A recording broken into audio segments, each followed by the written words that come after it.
Miracle, miracle. Next wildcard entry, Rafiqul Islam from Dhaka.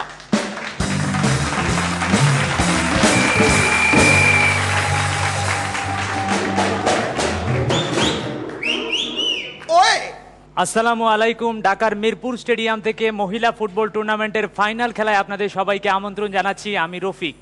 মাঠে প্রচুর দর্শক, প্রচুর উত্তেজনা। মহিলা ফুটবল টুর্নামেন্ট হলেও মাঠের 80% দর্শকই পুরুষ। তবে আজকে বিশেষজ্ঞ ধারাভাষ্যকার হিসেবে আমার বাম পাশে, কই গেল, বাম পাশে নয়, আমার ডান পাশে আছেন জনাব কাদির ভাই। দর্শক মণ্ডলী, আমরা দেখতে পাচ্ছি খেলা শুরু হয়ে গেছে। রেফারি তার বাঁশি ফু দিলেন, বল পেয়েছেন ফুলবানু, ফুলবানু দিলেন লালবানুর কাছে, লালবানু বল নিয়ে যাচ্ছে সামনের দিকে, সিটে একাইতে উপুতে মারলেন লাগতে, এবার গোল। গোল হয় নাই, ব্যাম্বুটাস, সরি ব্যাম্বুটাস নয়, জাম্বুটাস, বল বাসও লাগছে। সাইরাঙ্গুলের জন্য গোলটা হয় নাই। দেখছেন নি কাদির ভাই কি সুন্দর লাত্তিটা দিছে। লাত্তিটা তো ঠিকই দিছে, কিন্তু সুল পরিমাণের জন্য গোলটা হয় নাই। ধন্যবাদ কাদির ভাই আপনার এই সুন্দর মতামতের জন্য। আমরা আবারও দেখতে পাচ্ছি ফুলবানু বল নিয়ে যাচ্ছে। এবার বল চলে গেল গোলকিপারের হাতে। গোলকিপার বল ধরে মাটিতে দুইটা আসান মেরে মারলেন জোরে লাথি, বল চলে গেল মাঠের বাইরে। এ ব্যাপারে কাদির ভাই আপনি কি বলেন? আসলে এ ব্যাপারে আমি কি বলবো, মনে হয় ভদ্রমহিলা বাসায় তার হাজবেন্ডের সাথে এটা ভালো প্র্যাকটিস করেছে। এরপর আমরা দেখতে পাচ্ছি ফুলবানুকে কি সুন্দর ছোট ছোট, হ্যাঁ ছোট ছোট পায়ে বল নিয়ে এগিয়ে যাচ্ছে। পিছনে রেফারির বাঁশি, কিন্তু না, রেফারিকে ঘুরিয়ে মারলেন এক চর। এ ব্যাপারে কাদির ভাই আপনি কি বলেন? আসলে আমি কি বলবো, একজন বাঙালি ভদ্র মহিলা পিছন থেকে সিটি শুনে যা করা উচিত ফুলবানু ঠিক তাই করেছে। বলেছেন। আমরা দেখতে পাচ্ছি সুন্দর বাদাম, নিচে বাদামওয়ালা, এই বাদামওয়ালা সাইডে যায় কি মাঠে সবাই ফিরে আসছে। তার মানে রেফারির বাঁশি ছিল হাফ টাইমের উদ্দেশ্যে, ফুলবানের উদ্দেশ্যে নয়। হাফ টাইম শেষ, খেলা আবার শুরু। বল পেয়েছেন রুবিনা, রুবিনা দিলেন সুবিনার কাছে, সুবিনা বল নিয়ে যাচ্ছে সামনের দিকে, চিত্তে একাইতে, কিন্তু না, পিছন থেকে একজন এসে ফুলবানুকে মারলেন জোরে লাথি।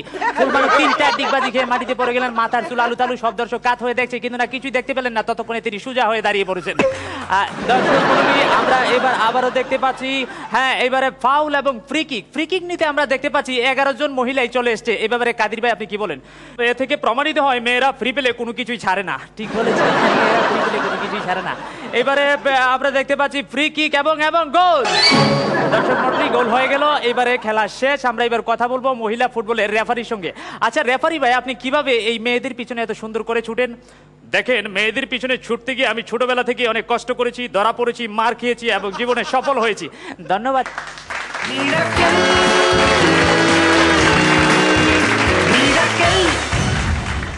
रफीकुल इस्लाम, घबराने की कोई बात नहीं, रिलैक्स मियां। পরান্দা পারফরমেন্সটা দারুণ ভালো।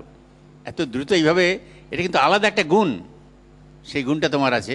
মজাও বার করে এনেছো খানিকটা, এবং কণ্ঠের যে ভ্যারিয়েশন সব কিছু মিলেমিশে ভেরি গুড, খুব ভালো। Thank you পরান্দা। শ্রীরেখা, আমার পরান্দার সাথে আমি সহমত যে এই পারফরমেন্সের, গোটা পারফরমেন্সের ইউএসপি হচ্ছে তুমি এত ফাস্ট বলেছো এবং বেশ একটা গতি ছিল। তো শেষটা আরেকটু যদি পাঞ্চ লাইনটা একটু যদি অন্যরকম ভাবে কিছু করা যেতে পারতো ভালো হতো। রনিদা, এখন অবধি আমার এটা বেস্ট লেগেছে, কিন্তু অন্য গ্রুপে পড়লে এতটা অসাধারণ নাও লাগতে পারে। কাজেই যখন নাকি সত্যি সত্যি কম্পিটিশনটা শুরু হবে আপনাদের জন্য, আরেকটু জোরদার লাগতে হবে ভাই। All the best. ম্যাডাম জু, তোমার কি বলার হইতেছে ওর পারফরমেন্স শুনিয়া? কবিতাও আমি মিসেস সেনের মতো করে বলবো, হ্যাঁ, রফিক তুমি ভারী দুষ্টু। শুনিলে তুমি, জুনের কথা শুনিলে, নীল বিদ্রোহের সময় এইরকম কথা আমরা প্রথম শুনিয়াছিলাম।